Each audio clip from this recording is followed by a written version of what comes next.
네, 12장부터 14장까지에 들어가 있었던 여러 가지 이야기를, 여러 가지 환상들을 저희가 몇 주에 걸쳐서 살펴보았습니다. 여자와 용과 짐승과 진노의 그 포도주와 또 곡식과 포도송이 수확에 관한 그런 말씀을 마친 후에 다시 이제 종말의 심판이라는 그런 주제로 돌아가는 것을 오늘부터 또 보게 됩니다. 요한계시록 15장은 이제 마지막 재앙의 때가 도래했음을 보여줍니다. 요한계시록에는 역사를 향한 하나님의 마지막 그 심판을 크게 세 단계로 나누어서 증거하고 있습니다. 우리가 지금까지 보았던 일곱인, 일곱 나팔, 일곱 대접 이렇게 세 단계로 나누어집니다. 일곱인의 재앙은 우리가 6장에서 보았고요. 일곱 나팔 재앙은 8장, 9장을 통해서 보았습니다.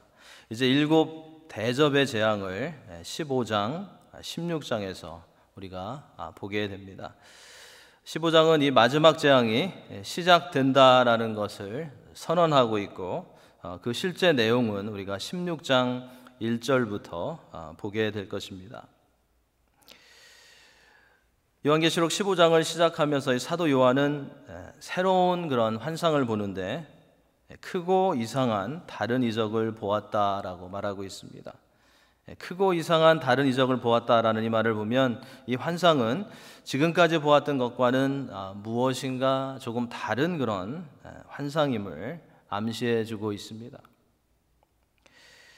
요한은 일곱 천사가 일곱 재앙을 가지고 있는 것을 보았는데 그것이 마지막 재앙이라고 그렇게 말하고 있습니다. 이 마지막 일곱 재앙은 우리가 잘 아는 대로 일곱 대접 재앙을 말합니다. 일곱 대접 재앙은 주님이 이제 재림하시기 직전에 임할 인류의 최후의 그런 재앙인 것입니다. 1절에 하나님의 진노가 이것으로 마친다라는 그런 말씀을 볼 때 이 재앙으로 인해서 이제 악의 세력과 우리가 보았던 짐승들 또 적그리스도의 그런 모든 세력들의 그런 영향력이 그런 통치가 끝이 난다라는 것을 우리는 알 수 있습니다. 사탄을 대표로 한 악의 세력들에 대한 하나님의 진노가 이 마지막 일곱 재앙 가운데 완성되고 또 마무리된다는 것입니다. 이것이 마지막에 있을 하나님의 진노의 그런 심판인 것입니다. 그리고 나중에 보게 되겠지만 이제 백보자 심판을 통해서 성도는 영생의 그런 천국으로 들어가고 믿지 않는 자들은 영원한 그런 지옥으로 떨어지는 것을 우리가 보게 될 것입니다. 2절에서 사도 요한은 불이 섞인 유리바다 같은 것을 보았고 그 바닷가에 검은 고를 가지고 있는 사람들을 보았다고 그렇게 기록하고 있습니다. 그냥 이 유리바다는 무엇인가 이런 좋은 그런 느낌을, 투명하고 클리어한 무엇인가 좋은 느낌을 주고 있는데 주로 심판과 연관이 되는 이 불이 섞여 있다라는 것은 그렇게 느낌이 좋지 않습니다. 유리바다는 우리가 4장에서 이미 보았던 그런 그림입니다. 하나님의 보좌를 둘러 있는 하나님의 거룩하심을 나타내는 그런 바다였습니다. 하지만 오늘 이 본문에서 말하는 이 불이 섞인 유리바다는 하나님의 진노의 그런 심판을 나타내고 있습니다. 짐승을 따르고 그의 우상을 경배하던 자들이 그들의 행위대로 심판을 받을 것임을 암시해 주는 그러한 표현입니다. 이러한 불이 섞인 이 유리 바다 옆에 사람들이 서 있다고 그렇게 말씀하고 있습니다. 이들은 짐승과 2절에 나오는 말씀이죠. 짐승과 그의 우상과 그의 이름의 수를 이기고 벗어난 자들이라 라고 했습니다. 짐승과 그의 우상과 그의 이름의 수를 이기고 벗어난 자들. 자, 이들이 누구인지 이제 감이 잡히시죠? 저희가 15장까지 왔는데요. 짐승과 그의 우상과 그의 이름의 수를 이기고 벗어난 자들 누구이죠? 이 유리 바닷가에 서 있는 이들은 우리가 13장에서 보았던 것처럼 짐승으로 표현된 적그리스도에게 굴복하지 않고 짐승의 표를 받지 않고 우상에게 경배하지 않은 승리한 그런 성도들을 말하는 것입니다. 또 교회를 말한다고도 우리가 볼 수 있습니다. 그들은 믿음과 인내로 승리한 교회입니다. 그들은 적그리스도와 타협하지 않기 위해서 핍박과 박해를 받았고 이 세상에서 많은 제재를 받았습니다. 우리가 지난 몇 주간을 통해서 보았던 것처럼 이 땅에 살면서 경제적으로도 자유롭게 경제 활동도 할 수 없었던 것을 보았습니다. 그리고 어떤 이들은 순교의 자리까지도 가기도 했습니다. 그러한 고난에도 믿음을 지켰던 이들이 이제 검은고를 들고 어떠한 그런 찬양을 하려고 준비하고 있는 그 그림을 우리가 오늘 본문에서 볼 수 있습니다. 이들은 하나님의 검은고를 가지고 하나님의 진노의 심판을 받는 자들 옆에 서 있는 것입니다. 이들은 승리한 자들의 모습으로 이제 서 있는 것입니다. 이 세상에서는 이 악한 세력들이 의인들을 핍박하고 죽이고 했는데 이제 마지막 심판 날에는 그 상황이 완전히 바뀐 것입니다. 그 상황이 바뀌어서 의인들을 괴롭혔던 악인들이 심판을 받는 그런 모습을 여기에서 보게 됩니다. 사실 이것은 우리가 이 계시록의 말씀을 통해서 계속 보아왔던 핍박을 받고 순교하는 하나님의 백성들이 하나님께 호소했던 언제 하나님 악한 자들을 심판하시려고 하십니까? 언제 그들을 심판해서 우리의 피를 하나님 갚아주실 것입니까? 라는 것이 이루어지는 그 장면을 보여주고 있는 것입니다. 3절에서는 하나님의 이 검은고를 들고 유리 바닷가에 서 있는 이들이 부르는 그런 노래에 대해서 말하고 있습니다. 그것은 모세의 노래 그리고 어린 양의 노래라고 말하고 있습니다. 모세의 노래, 어린 양의 노래. 모세의 노래이다, 어린 양의 노래이다 하면 어떠한 그런 장면이 떠오르십니까? 어떠한 그런 단어가 생각이 나십니까? 빨리 한번 생각해 보시기 바랍니다. 모세의 노래, 어린 양의 노래. 다 생각하셨죠? 모세의 노래, 어린 양의 노래 하면 하나님의 능력이 떠오르고요. 또 하나님의 심판이 떠오르고 구원과 구속과 또 승리와 같은 그런 단어들이 생각이 납니다. 이건 저의 대답입니다. 저의 답입니다. 여러분 나름대로 또 생각나는 그런 단어들이 있을 것입니다. 하나님의 능력과 하나님의 심판과 구원과 구속과 승리와 같은 그런 단어들이 생각이 납니다. 모세의 노래, 어린 양의 노래라고 본문에 나와 있는데 이 노래는 서로 다른 노래라기보다는 같은 그런 노래로서 어떠한 것을 강조하기 위해서 이렇게 두 이름을 사용하고 있는 것 같습니다. 이 두 노래의 가장 큰 강조점은 구원과 승리입니다. 구원과 승리, deliverance와 victory에 대해서 말하고 있습니다. 애굽으로부터의 그런 구원, 그리고 죄나 사탄으로부터의 구원, 그리고 승리에 대한 그런 노래입니다. 이 어린 양의 노래는 환난을 이긴 구원받은 성도들이 천국의 하나님의 보좌 앞에서 부르는 그런 노래입니다. 어린 양의 죽음으로 죄에서 구원함을 받은 그런 구속의 노래라고도 우리가 볼 수 있습니다. 이 노래는 애굽 군대의 추격 가운데 구원을 받은 이스라엘 백성들이 홍해 바닷가에 서서 부른 그런 노래인 모세의 노래와 연결해서 오늘 본문에서 언급되고 있습니다. 출애굽 사건 가운데 하나님의 구원의 역사를 찬양하는 이 모세의 노래는 어린 양 예수 그리스도를 통해서 사탄과 악한 세력을 심판하시고 온전히 구원해 주시는 것을 보여주는, 예고해 주는 그런 노래였던 것을 우리가 여기서 알 수 있습니다. 3절 4절 다시 한번 보겠습니다. 주 하나님 곧 전능하신 이시여 하시는 일이 크고 놀라우시도다. 만국의 왕이시여 주의 길이 의롭고 참되시도다. 주여 누가 주의 이름을 두려워하지 아니하며 영화롭게 하지 아니하오리이까. 오직 주만 거룩하시니이다. 주의 의로우신 일이 나타났음에 만국이 와서 주께 경배하리다 하더라. 이것을 모세의 노래의 관점으로 보면 하나님께서 크고 놀라우신 능력으로 하나님의 강한 손과 펴신 팔로 이스라엘 백성들을 구원하셨음을 노래하는 것 같습니다. 그리고 이 부분을 어린 양의 그런 노래의 관점에서 보면 이것은 모든 사탄의 권세로부터, 사탄의 파워로부터 구원을 얻은 그런 하나님의 백성들이 부르는 그런 노래가 됩니다.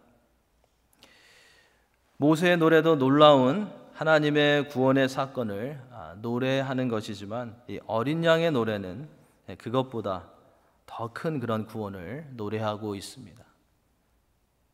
하나님께서 홍해를 가르시고 이스라엘 백성들을 구원하신 사건, 굉장히 놀라운 그런 사건이지만 이 어린 양의 노래, 사탄의 권세로부터 하나님의 백성들을 구원하신 이 어린 양의 노래는 그것보다 더 큰, 더 놀라운 그런 구원의 노래가 되는 것임을 우리가 여기서 볼 수 있습니다.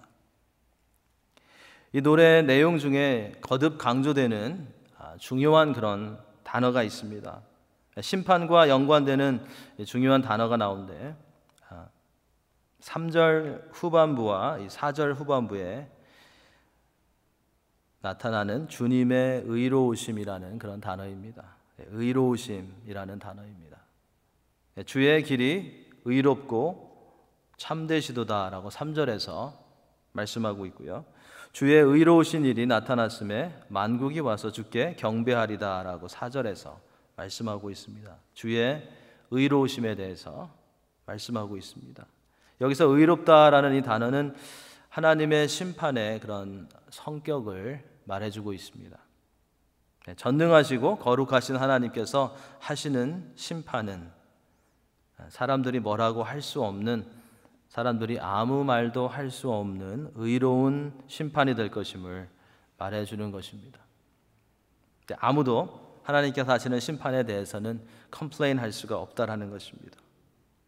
하나님만이 마지막 심판자가 되실 것이고 그때 모든 것이 하나님의 뜻 안에서 공평하게 될 것임을 보여주는 그런 말씀입니다. 이처럼 모세의 노래, 어린 양의 노래는 크신 능력으로 구원하셨을 뿐만 아니라 이렇게 선과 의로움으로 심판하실 그런 하나님을 찬양하는 그런 내용을 담고 있습니다. 이 노래의 마지막 부분에 가보면 4절 후반부에 가보면 이러한 표현이 있습니다. 만국이 와서 주께 경배한다라는 내용이 나옵니다. 하나님이 영광 받으시고 승리하신다라는 것을 찬양하는 그런 부분입니다. 그런데 이것은 결국 이 모든 이들이 다 회개하고 만국이 다 회개하고 돌아온다라는 그런 의미는 아닌 것 같습니다. 모든 이들이 하나님께 다 돌아오지는 않겠지만, 다 회개하지는 않겠지만 모든 이들이 하나님을 하나님으로 인정하며 하나님 앞에 무릎을 꿇을 수밖에 없는 그런 날이 온다라는 것을 여기서 말해주고 있습니다. 하나님을 진심으로 경배하기 위해서 무릎을 꿇을 수도 있고, 그렇지 않은 이들은 하나님의 능력 앞에 두려움 가운데 굴복함으로 무릎을 꿇게 되는 그 날이 온다는 것을 여기에서 보여주고 있는 것입니다. 요한계시록에서는 항상 이 어떤 큰 재앙을 앞두고 어떤 큰 심판을 앞두고 하나님의 백성들에 대한 하나님의 또 백성들에게 확신을 주는 그런 내용들이 계속해서 반복적으로 기록되고 있습니다.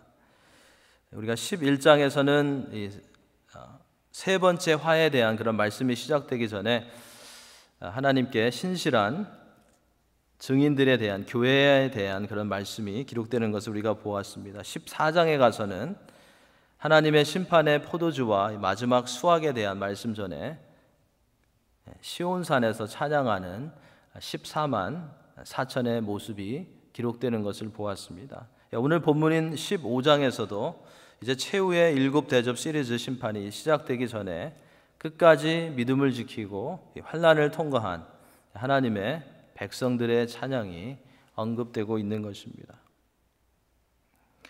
하나님께서는 이러한 성도들의 승리에 대한 말씀이 계속해서 요한계시록을 통해서 기록되게 하심으로써 이 말씀을 읽는 이 고난과 핍박 가운데 재림의 주님을 기다리는 하나님의 백성들을 격려하고 위로해 주고 계신 것을 볼 수 있습니다. 시대마다 믿음을 지키기 위해서, 시대마다 신앙을 지키기 위해서 극심한 고난 가운데 있던 성도들이 이러한 의로운 하나님의 심판에 대한 그런 노래나 또 하나님의 놀라우신 구원의 역사를 증거하는 그런 노래, 그리고 사탄의 세력의 공격에서도 인내하고 나와서 악한 자들의 심판을 바라보며 부르는 이 어린 양의 노래를 통해서 용기를 얻을 수 있는 것입니다. 우리도 이러한 성경에 기록된 노래를 볼 때마다 하나님의 심판에 대한, 하나님의 놀라우신 역사에 대한, 또 어린 양에 대한, 구원에 대한 그런 노래를 볼 때마다 우리가 힘을 얻고 하나님이 정말 어떻게 일해 오셨는지, 그리고 어떻게 지금 일하고 계신지, 그리고 앞으로 어떠한 일을 행할 것인지 기대하며 믿음으로 나아가는 그런 성도가 되어야 할 것입니다. 이제 5절부터 요한은 이어서 마지막 7재앙이, 즉 마지막 7대접재앙이 시작되려고 하는 그런 광경을 목격합니다. 그 내용을 기록하고 있습니다. 사도 요한은 구원받은 백성들이 하나님을 경배하는 모습을 본 후에 또 다른 장면을 보게 되는데, 그것은 하늘의 증거 장막의 성전이 열리는 것이었습니다. 하늘의 성전이 열리는 것이었습니다. 그리고 그 성전에서 7재앙을 가진 천사가 나오는 것을 보았습니다. 여기서 증거 장막이라는 표현이 나옵니다. Tent of Witness라고 그렇게 되어 있는데요. 증거 장막. 이것이 언급이 되는데, 이것은 광야에서 장막에게 그 붙여진 그러한 명칭이었습니다. 이 장막 안에 언약의 돌판을 담은 언약궤가 있었기 때문에 증거 장막이라는 그런 이름이 붙여진 것입니다. 오늘 이 본문에서는 이 표현이 등장하는 이유는 앞으로 진행될 심판이 하나님으로부터 온, 하나님의 증거 장막으로부터 온 하나님의 의로우심을 나타내는 그런 심판이 될 것임을 보여주기 위해서 오늘 본문에서는 이 단어가 사용되고 있습니다. 여기서 요한이 본 7재앙을 가지고 있는 7천사는 맑고 빛난 세마포 옷을 입고 가슴에 금띠를 띠고 있었습니다. 세마포, 맑고 빛난 세마포 옷을 입고 가슴에 금띠를 띠고 있다. 생각나는 그런 사람들이 있죠. 이 모습은 구약의 대제사장이 입는 그런 옷의 모습이었습니다. 그리고 요한계시록 1장에서 우리가 보았던 그리스도의 그런 모습과도 비슷합니다. 이것은 이 7천사가 하나님의 이 마지막 심판의 명령을 수행하러 온, 하나님의 특별한 그런 미션을 가지고 온 그런 천사들이라는 것을 보여주는 그러한 표현입니다. 7절에 가보면 이 네 생물 중에 하나가 하나님의 진노가 가득 담겨져 있는 이 금 대접을 7천사에게 하나씩 나누어 줍니다. 이 네 생물 중에 하나는 하나님과 일곱 천사 사이에서 하나님의 수종을 들면서 하나님의 그 심판을 보좌하는 그런 역할을 했던 것을 알 수 있습니다.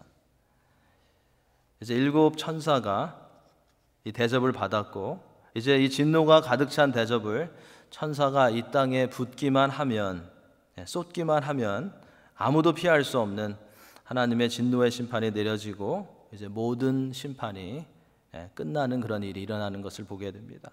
이것은 이제 6장에서 우리가 다음 시간에 볼 수 있을 것입니다. 본문의 마지막 절 8절에 보면 성전에 연기가 가득 차 있는 것을 보게 됩니다. 우리가 아는 대로 이 성전에 가득 찬 연기는 하나님의 임재를 상징합니다. 하나님의 임재를 상징하는 영광의 그런 연기라고 우리가 해석할 수 있을 것입니다. 그런데 여기에서는 또한 하나님의 심판을 상징하는 그런 진노의 연기이기도 합니다. 하나님의 영광의 하나님이 능력으로 진노의 심판을 수행하실 것임을 말해주는 그런 장면을 우리가 여기서 보고 있는 것입니다. 이 연기가 성전에 가득 차서 천사가 일곱 재앙을 마칠 때까지는 성전에 아무도 들어갈 자가 없다고 했습니다. 우리가 구약 성경에서 볼 수 있는 그런 장면이죠. 성전에 연기가 가득 차서 아무도 들어갈 수 없다. 구약에 나오는 제사장이 성소에서 나올 때 구름이 여호와의 성전에 가득해서 제사장이 그 구름으로 인해서 능히 서서 섬기지 못했던 그 장면, 열왕기상 8장에 나오는 장면인데 바로 그 장면을 우리가 여기서 볼 수 있는 것입니다. 본문에서는 하나님께서 마지막 진노의 심판을 천사를 통해서 진행하실 것이기에 찬양도 어떤 예배도 잠시 동안 멈추게 되는 것을 보여주는 장면 같습니다. 일곱 재앙이 마치기까지는 아무도 이 하나님께 나아갈 수 없다는 이 말은 그 누구도 이 재앙을 위해서 중보할 수 없는 그런 때가 왔다라는 것을 보여주고 있습니다. 이때는 우리가 어떠한 사람들을 위해서 기도할 수도 없고 회개할 수도 없다는 것을 말해줍니다. 아무도 마지막 심판에 있는 하나님의 진노를 중단시킬 수 없다라는 것입니다. 이 심판의 재앙은 이미 완전히 결정되어서 그 누구도 바꿀 수 없다라는 것을 보여주고 있는 것입니다. 반드시 이루어진다라는 것을 보여주고 있는 것입니다.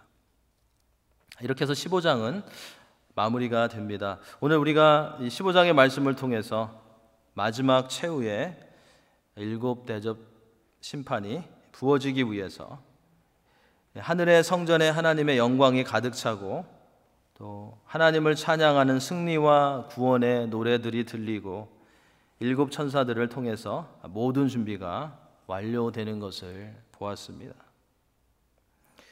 이러한 본문에서 몇 가지 하나님에 대해 우리가 기억하면서 오늘 말씀을 맺으려고 합니다. 첫째로 하나님은 의로우심과 공평하심으로 심판하신다라는 것을 우리는 기억해야 하겠습니다. 많은 부분들이 지금 우리가 볼 때는 불공평해 보이고 또 믿는 자들이 억울함 가운데 있고 믿는 자들이 항상 양보하고 지는 것 같은 그런 모습으로 살아가는 것 같지만 우리 주님이 다시 오셔서 심판하실 때에는 완전한 의로우심과 공평하신 가운데 다스리신다라는 그런 사실을 우리는 말씀 가운데 기억하면서 힘을 내고 우리가 믿음으로 살아가는데 위로를 받아야 할 것입니다. 둘째로 우리는 하나님께서는 하나님의 시간표대로 역사하신다라는 것을 오늘 본문의 말씀을 통해서 볼 수 있었습니다. 우리가 볼 때는 이 심판에 관한 하나님께서 하시는 일이 너무 천천히 가는 것 같고 너무 하나님께서 기다리시는 것 같고 너무 소극적인 것 같은 것이 아닌가라는 그러한 생각을 할 수도 있습니다. 하지만 하나님께서는 하나님께서 정해 놓으신 정확하고 완전한 그런 시간표 가운데 하나님의 일을 이루시며 또 재림의 주님이 오셔서 심판하게 하실 것을 우리는 믿고 하나님이 기뻐하시는 일에 또 하나님이 원하시는 그 방법을 발견하면서 살려고 힘쓰는 그런 하나님의 자녀들이 되어야 할 것입니다. 하나님께서 시간표대로 역사하심을 믿고 항상 인내하는 그런 성도가, 믿음을 지키는 그런 성도가 되어야 하겠습니다. 마지막으로 오늘 본문에서는 하나님의 일과 행위에 대해서 찬양하는 것을 우리가 볼 수 있었습니다. 하나님의 하시는 일이 크고 놀라우시다라고 했고 주의 길이 의롭고 참되시다라고 했습니다. 하나님이 하시는 일이 크고 놀라우시고 주의 길이 의롭고 참되시다. 여러분들 믿으시나요? 네. 시편 기자는 시편 145편에서 비슷한 그런 고백을 합니다. 하나님의 여호와의 모든 행위에 의로우시며 모든 일에 은혜로우시다라고 고백하고 있습니다. 하나님의 모든 행위는 의로우시며 하나님의 모든 일은 은혜로우시다.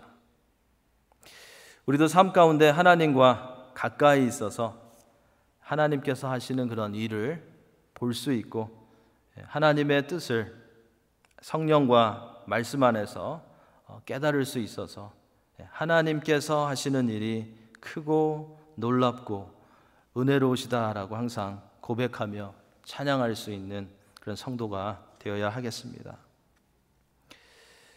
오늘도 우리의 삶과 주님의 몸된 교회 안에서 은혜 가운데 하나님의 타이밍에 따라서 놀랍게 일하시며 우리를 빚어가시는 그런 하나님의 사랑과 능력의 손길을 의지하셔서 믿음으로 계속해서 승리하시며 또 승리를 선포하시는 성도님들이 다 되시기를 예수님의 이름으로 간절히 축원합니다.